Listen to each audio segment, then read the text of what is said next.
Hello viewers, welcome to our A N education unit. आज हम संधि चैप्टर से कुछ एमसीक्यू को डिस्कस करेंगे। आपका क्वेश्चन नंबर 1 है, संधि कितनी प्रकार के होते हैं? 1, 2, 3, 4। तो संधि के बारे में आप लोगों को पता है, संधि 3 प्रकार के होते हैं: स्वर संधि, व्यंजन संधि, विसर्ग संधि। 3 प्रकार का संधि याद रखिएगा: स्वर संधि, व्यंजन संधि, विसर्ग संधि। स्वर संधि का फिर 5 प्रकार है: गुण संधि, वृद्धि संधि, यण संधि, अयादि संधि, दीर्घ संधि। ये स्वर संधि का 5 प्रकार है। बाकी अगर आपसे क्वेश्चन ये पूछा जाए कि संधि का कितना प्रकार है, तो संधि का याद रखिएगा, संधि 3 प्रकार का है: स्वर, व्यंजन, विसर्ग।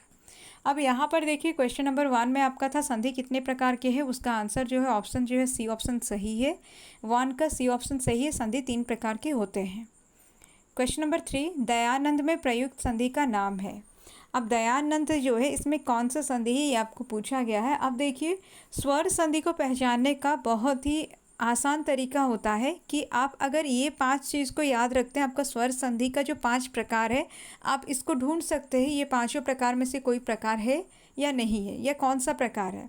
देखिए, आप अगर दीर्घ संधि मतलब कोई शब्द में अगर शब्द के बीच में अगर दीर्घ मात्रा है, चाहे वो ई की मात्रा हो, आ की मात्रा हो या उ की मात्रा हो, अगर दीर्घ मात्रा आपको दिखे तो वो आपका दीर्घ संधि के अंतर्गत जाएगा। जैसे कि यहाँ पर देखिए, दयानंद शब्द दिया है।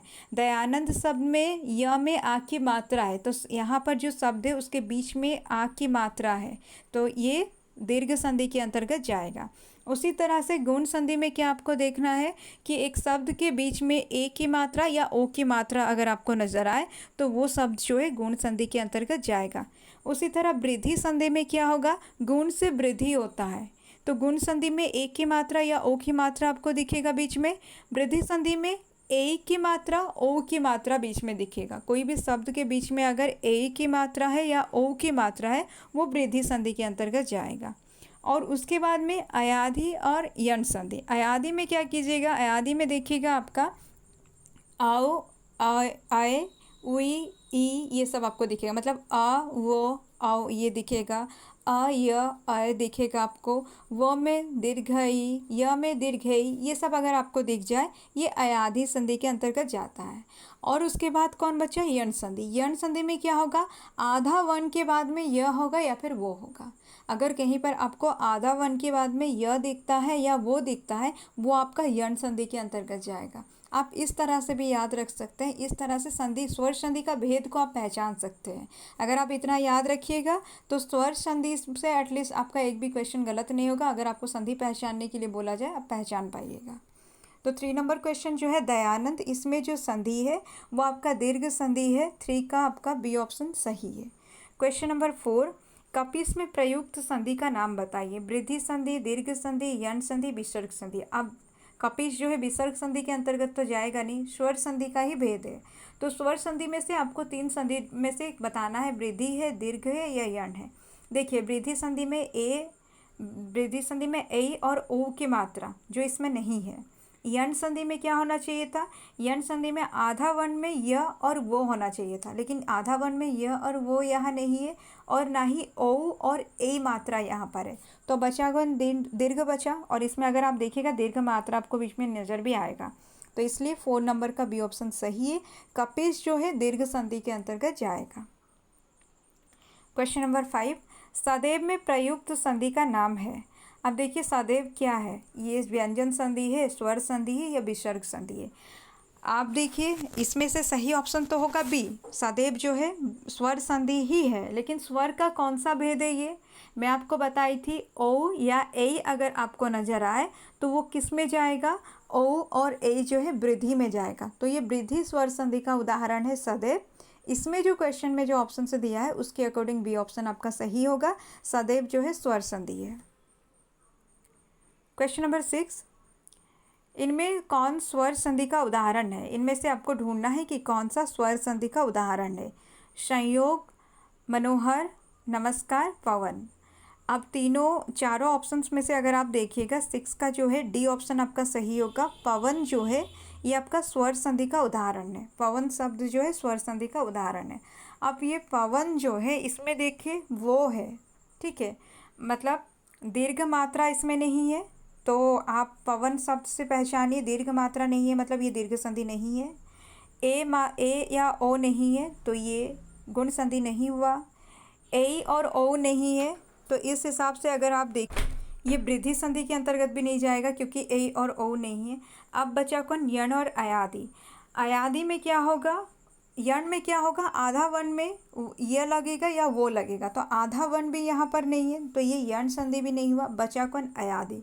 याद रखिएगा पवन जो है अयादि संधि का उदाहरण है। मैं इतना एक्सप्लेन करके इसलिए बता रही हूँ कि आप लोग सीख जाएं कि कैसे स्वर संधि का भेद को पहचानिएगा।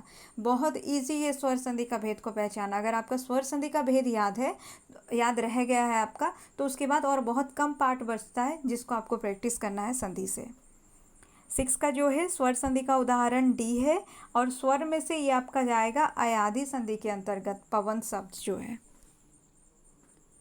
क्वेश्चन नंबर 7, निम्नांकित में से कौन सा शब्द वृद्धि संधि का उदाहरण नहीं है? ये जो 4 शब्द दिया गया है इसमें आपको बताना है कौन सा वृद्धि संधि नहीं है। वृद्धि संधि का कंडीशन ये है, इसमें ओ होगा, ए होगा। तो आप चारों वर्ड देख लीजिए। सदैव में आपका जो है ए है, जलोद में ओ है, परोमदार्य में ओ है, लेकिन गुरुपदेश जो दिया गया है ये आपका जो जाएगा किसके अंतर्गत जाएगा? आपका वृद्धि संधि के अंतर्गत नहीं है ये। तो 7 का सी ऑप्शन आपका सही होगा। आप याद रखिए गुरुपदेश जो है यह आपका वृद्धि संधि का एक उदाहरण नहीं है, तो 7 का सी ऑप्शन आपका सही है। क्वेश्चन नंबर 8, निम्न में से दीर्घ संधि युक्त पद कौन सा है? अब आपको ढूंढना है इसमें दीर्घ संधि कौन सा है। महर्षि, देवेंद्र, सूर्योदय, दैत्यारी। अब देखिए ये चारों को अगर आप देखिएगा इसमें से जो आपका दीर्घ संधि युक्त पद कौन सा है आपसे पूछा गया है, तो आपका सही ऑप्शन डी होगा। दैत्यारी जो दिया है ये आपका दीर्घ संधि का एक उदाहरण है। क्वेश्चन नंबर 9, पवित्र में प्रयुक्त संधि का नाम है यण संधि, गुण संधि, अयादि संधि, वृद्धि संधि। अब देखिए वृद्धि संधि में क्या होना चाहिए? ओ और ए होना चाहिए। गुण संधि में ए और ओ होना चाहिए। अयादि में क्या होगा? अयादि में औ, उई, ई होना चाहिए। और आपका यण संधि में जो है आधा वन में य और वो होना चाहिए, तो आधा वन में य और वो यहाँ नहीं है। अयादि संधि के अनुसार अगर आप देखिएगा तो इसमें उई का इस्तेमाल किया गया, तो उई अयादि के अंतर्गत जाएगा, इसलिए 9 का जो है सी ऑप्शन सही है। पवित्र जो है अयादि संधि का उदाहरण है। गुण और वृद्धि नहीं है, यण संधि भी नहीं होगा क्योंकि यण का कंडीशन ये था कि आधा वन में यह होगा या वो होगा, यहाँ पर आधा वन में यह वो नहीं है, तो हमारा जो 9 का सही ऑप्शन होगा सी होगा। अयादि संधि है पवित्र। ये बहुत इजी है, संधि को अगर आप अच्छे से पढ़ लीजिएगा ना, एक बार अगर आप याद रखिएगा ट्रिक के साथ भी अगर आप याद रखते हैं ना, आप इसको बहुत इजीली कीजिएगा। क्वेश्चन नंबर 10, इत्यादि का सही संधि विच्छेद। इत जोड़ यादि, इति जोड़ यादि, इत जोड़ आदि, इति जोड़ आदि। 10 नंबर क्वेश्चन अगर आप देखिएगा 10 नंबर क्वेश्चन में इत्यादि दिया है। इत्यादि क्या होता है? इति जोड़ आदि होगा। डी ऑप्शन आपका सही है, इति जोड़ आदि है इत्यादि। क्वेश्चन नंबर 11, निरर्थक का सही संधि विच्छेद। निरर्थक का आपको सही संधि विच्छेद बताना है। नीर जोड़ अर्थक, निरह जोड़ अर्थक, निहि जोड़ अर्थक, नीरा जोड़ अर्थक। 11 नंबर क्वेश्चन अगर आप देखिएगा 11 का आपका सी ऑप्शन सही होगा। निहि जोड़ अर्थक होता है निरर्थक, ये आपका विसर्ग संधि है। निहि जोड़ अर्थक निरर्थक होता है। 11 का सी ऑप्शन आपका सही है। क्वेश्चन नंबर 12, धरेश का सही संधि विच्छेद है। धरेश का सही संधि विच्छेद आपसे पूछा है। धराहा जोड़ ईश, धर जोड़ ईश, धरा जोड़ ईश, धरा जोड़ ईश। एक धरा में दीर्घ ई में ईश दिया है, एक धरा में रस्व ई में ईश दिया है। 12 नंबर क्वेश्चन अगर आप देखिएगा 12 का सी ऑप्शन सही होगा। धरा जोड़ ईश होगा धरेश, यहाँ पर ईश में ई में दीर्घ ई है, ठीक है। 12 का आपका सी ऑप्शन सही है, धरा जोड़ ईश होगा धरेश। क्वेश्चन नंबर 13, निराशा का सही संधि विच्छेद है। निराशा शब्द जो है इसका आपको संधि विच्छेद बताना है। नीरा जोड़ आशा, नीर जोड़ आशा, निहि जोड़ आशा, निरह जोड़ आशा। तो निराशा जो है ये आपका विसर्ग संधि है। निहि जोड़ आशा होता है निराशा, सी ऑप्शन आपका सही है। निहि जोड़ आशा निराशा ये आपका विसर्ग संधि है। क्वेश्चन नंबर 14, महोष्ण महोष्ण का सही संधि विच्छेद है। महु जोड़ उष्ण, महाजोड़ उष्ण, महो जोड़ उष्ण, महाजोड़ उष्ण। तो यहाँ पर महोष्ण जो दिया गया है, महोष्ण अगर आप देखिएगा इसका सही ऑप्शन महाजोड़ उष्ण होगा। डी ऑप्शन आपका सही है। क्वेश्चन नंबर 15, आशीर्वाद का सही संधि विच्छेद है। आशीर्वाद शब्द जो है इसका आपको सही संधि विच्छेद बताना है। आशीर जोड़वाद, आशीही जोड़वाद, आशीर जोड़वाद, इनमें से कोई नहीं। तो देखिए अगर आप देखिएगा आपका आशीर जोड़वाद और आशीर जोड़वाद में सिर्फ इतना फ़र्क है, एक में र में हलंत लगा हुआ है, दूसरा में र में हलंत नहीं है। और आपका एक में आशीर लिखा है तो दूसरा में आरशी लिखा है। यहाँ पर अगर आप देखिएगा आपका बी ऑप्शन सही होगा, आशीही जोड़वाद होगा आशीर्वाद। बी ऑप्शन में जो दिया है ये आपका सही है। आशीर्वाद जो है विसर्ग संधि का एक उदाहरण है।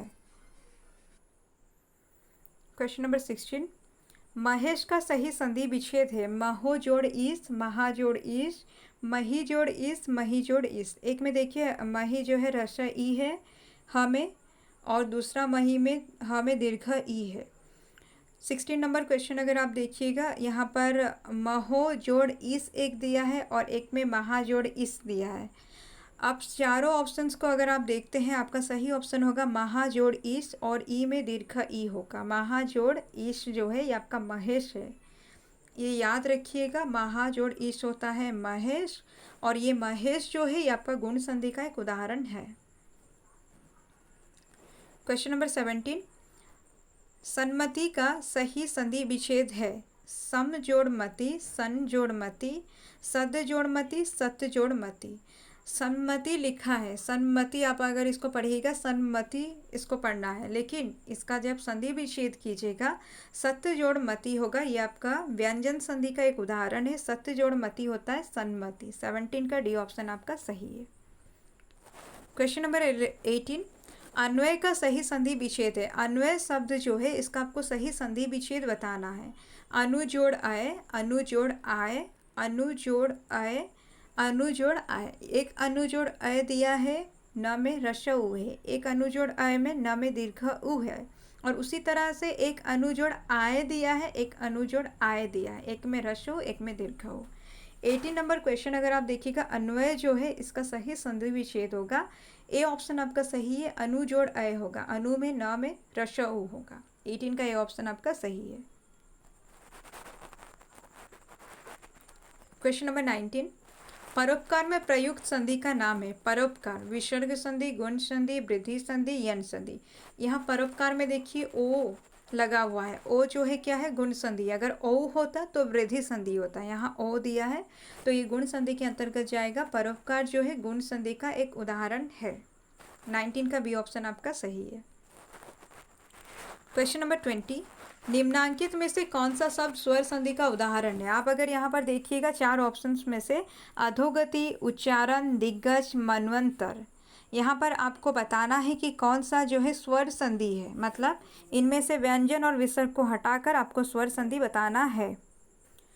इसमें देखिए अधोगति, उच्चारण, दिग्गज, मनवंतर जो दिया है इसमें आपका सही ऑप्शन जो होगा वो आपका डी होगा। डी ऑप्शन जो है स्वर संधि है। मनु जोड़ अंतर होगा मनवंतर। ये आपका यण संधि का उदाहरण है। आप अगर इसको देखिएगा इसमें आधा वन में वो मिला हुआ है, मतलब न में वो मिला हुआ है, तो ये आपका यण स्वर संधि का उदाहरण है। और बाकी का तीनों जो है उच्चारण, दिग्गज, अधोगति जो है ये आपका स्वर संधि के अंतर्गत नहीं जाएगा। अधोगति याद रखिए अधः जोड़ गति होता है, ये विसर्ग संधि का उदाहरण है। और डी ऑप्शन में मनवंतर जो है ये आपका यण स्वर संधि का उदाहरण है। 20 का क्वेश्चन के अकॉर्डिंग डी ऑप्शन आपका सही है। क्वेश्चन नंबर 21, निश्चल का सही संधि विच्छेद है। निहि जोड़ चल, निश जोड़ चल, निश जोड़ चल। एक में तालव्य स है, एक में दंत स है। और निहि जोड़ चल। तो नीही जो दिया है, एक में दीर्घ ई है और एक में रस्व ई है। आप निश्चल का याद रखिए, निश्चल में भी रस्व ई लगा है और आपका डी ऑप्शन सही होगा, निही जोड़ चल होगा, न में रस्व ई होगा। 21 का डी ऑप्शन आपका सही है, निही जोड़ चल निश्चल होगा। ये आपका विसर्ग संधि का एक उदाहरण है। क्वेश्चन नंबर 22, निम्नलिखित शब्दों में से किसमें विसर्ग संधि है? इन शब्दों को देखना है और आपको बताना है कौन सा विसर्ग संधि है। अभी जस्ट हम डिस्कस किए हैं, यहाँ पर एक विसर्ग संधि है। तो अभी 22 का आंसर तो आप लोग मुझे दीजिएगा कि कौन सा ऑप्शन सही होगा जिसमें विसर्ग संधि है। क्वेश्चन नंबर 23, सप्तर्षि का सही संधि विच्छेद। देखिए, सप्तर्षि का सही संधि विच्छेद क्या होगा? सप्तर जोड़ ऋषि, सप्तह जोड़ ऋषि, सप्त जोड़ ऋषि, इनमें से कोई नहीं। 23 नंबर क्वेश्चन अगर आप देखिएगा, 23 का सी ऑप्शन सही होगा, सप्त जोड़ ऋषि होगा सप्तर्षि। यहाँ पर सप्त जोड़ ऋषि जो है, यहाँ पर सप्त में छुपा हुआ अ के साथ ऋ का मेल हुआ है, जिस वजह से वो अर बना है।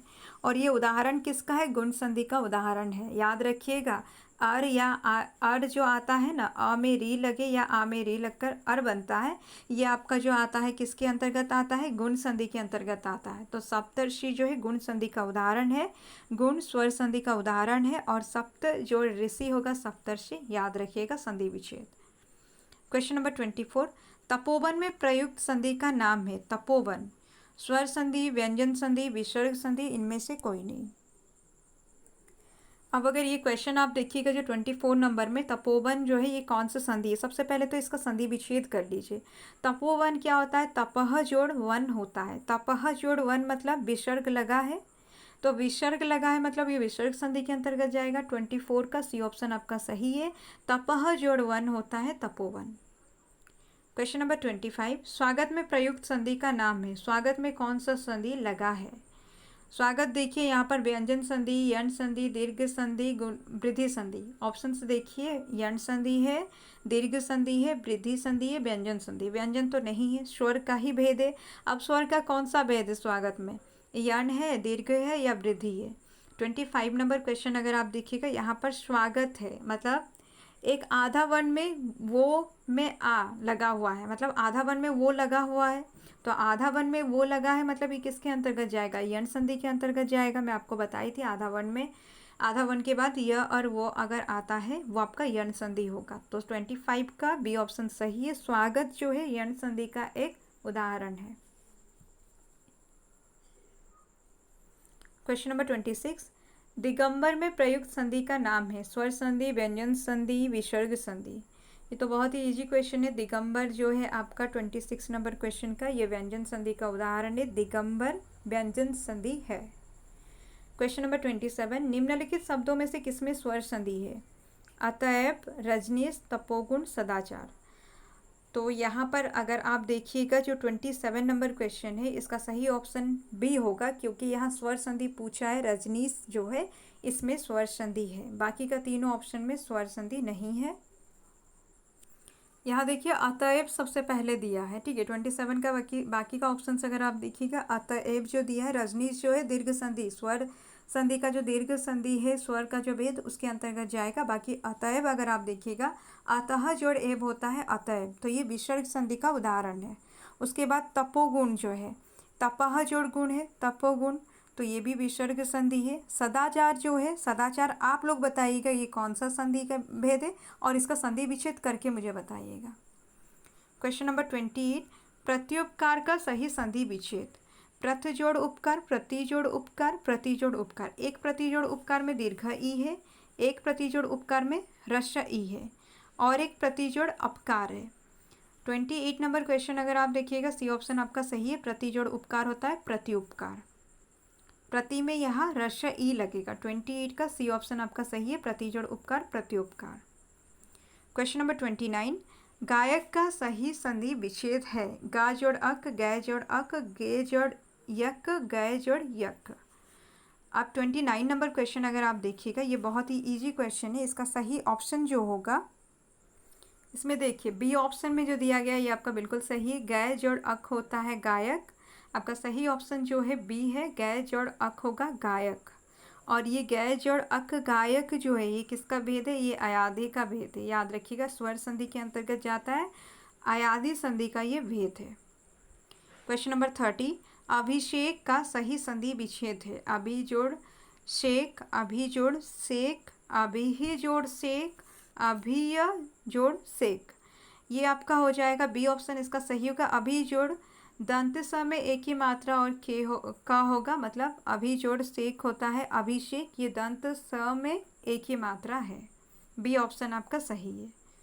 उम्मीद है आप लोगों को समझ में आया होगा सारा क्वेश्चंस। कहीं पर कोई भी क्वेश्चन में अगर डाउट है मेरे से आप लोग कमेंट के थ्रू पूछ सकते हैं। और कभी कभी क्या होता है, एक्सप्लेन करते वक्त बाय मिस्टेक भी कुछ मैं बोल देती हूँ, मतलब जैसे कि ऑप्शन क्वेश्चन नंबर में 5 अगर समझा रही हूँ, उसका ऑप्शन ए पहले मैं बताई सही है, लेकिन जब एक्सप्लेन करती हूँ वो ए की जगह बी सी समझा देती हूँ। तो उस चीज़ को आप लोग थोड़ा ध्यान में रखिएगा, और करेक्शन कर दिया जाता है उसको भी देखिएगा। अगर कोई भी क्वेश्चन में आपको अगर मिस्टेक नज़र आए तो आप लोग कमेंट में जाकर देखिएगा, करेक्शन किया होता है। बाकी आप में से कोई भी अगर आरएसटी हिंदी के लिए क्लास ज्वाइन करना चाहते हैं तो आप लोगों को कमेंट में इसका डिटेल्स मिल जाएगा। चैनल पर नए हैं तो चैनल को सब्सक्राइब कीजिए, शेयर कीजिए।